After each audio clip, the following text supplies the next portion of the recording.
Alright, so we need to talk about The Last of Us Season 3. Because if you saw how Season 2 ended, you already know where this is going. At least if you're a video game player. The Last of Us Season 2 ends with that little tease of Abby. You know, the Seattle Day 1 stuff, WLF Stadium, she's in the camp, it's happening.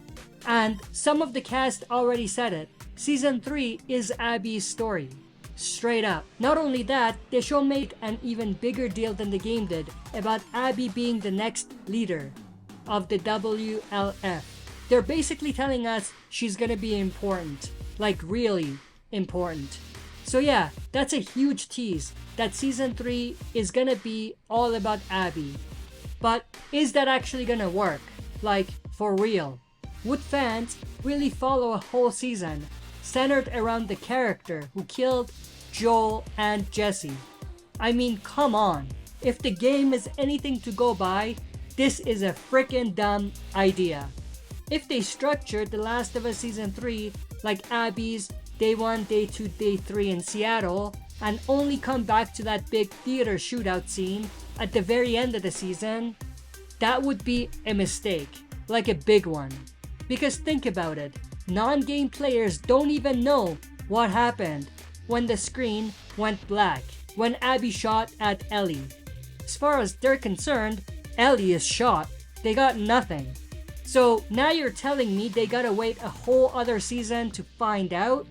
To make the lives of non-video game players easier, I'm just gonna tell you straight up, Ellie does not die. Tommy grabs the gun and Abby misses. So you don't have to wait months and months, maybe years, to find out what happens next. Unless you just want to play the game.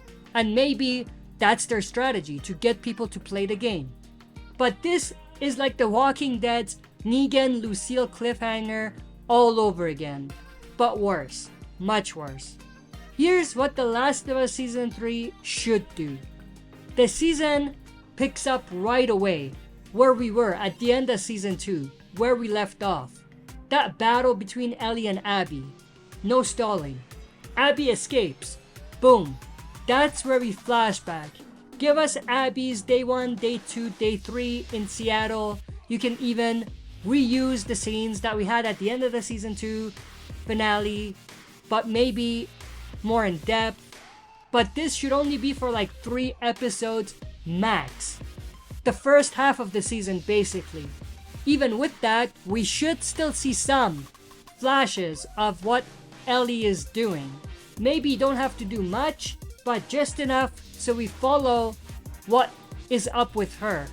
So basically give us flashes of what's happening when Abby is dealing with a certain thing. Obviously it would be things that we've already seen, so it doesn't have to be in depth or anything, but like a quick flash, maybe a minute long scene just showing us what Ellie is doing in that moment. And if they want to, they can even film it again, but maybe from a different perspective, so that it's not a complete copy-paste of the stuff we already saw. Then by episode 4 or so, we're back in the present. Abby on the run, post-theater, and we continue from there. That way, we don't lose people who are already mad about Joel and Jesse.